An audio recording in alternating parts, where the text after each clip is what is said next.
Куманово бара владата размислува дали градот да се стави под карантин до 4 мај.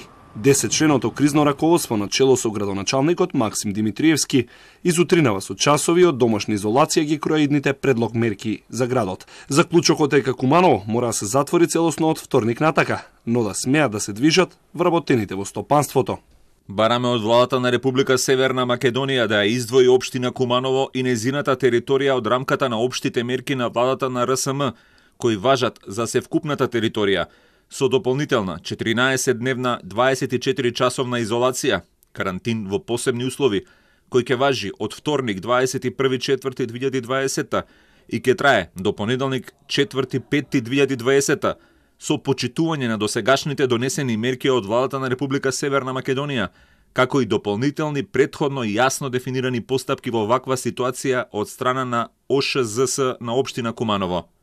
По завчерашната пресконференција на која тој и техничкиот премиер Оливер Спасовски ги симнаа маските, иако сите од Куманово биле тестирани, а тестот покажа дека се позитивни на вирусот, Димитриевски и тимот побара од владата да ги добиваат резултатите и листите не подолго од 24 часа.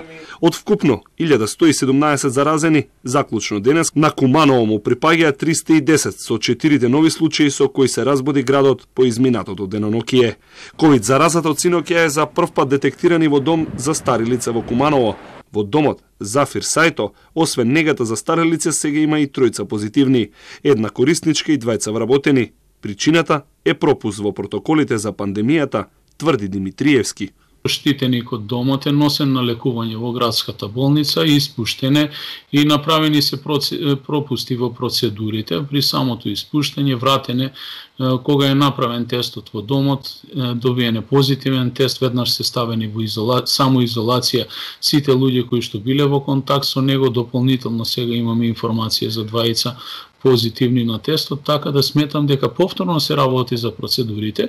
Куманово е македонскиот Њујорк, а ако се погледнат статистиките подетално, со 310 заразени е град со 6 пати повеќе пациенти по глава на жител од Скопје. Состојбата во Куманово со болест став вклучи уште еден аларм, а тоа е двојно поголемата стапка на смртност кај пациентите споредено со Скопје, или 2,4% наспроти 4,6% кај пациентите од Куманово. Градот од северот во црните статистики е за Дебар, кој со 51 пациент се уште го држи црниот рекорд за заразени по глава на жител во општина, или 0,74%. Главниот град кој под полициски час држи над 500.000 жители по глава на жител има заразени колку градот Кочани од истокот, иако епидемиолозите стравуваат дека токму во Скопје заразата требаше најбрзо да се рашири.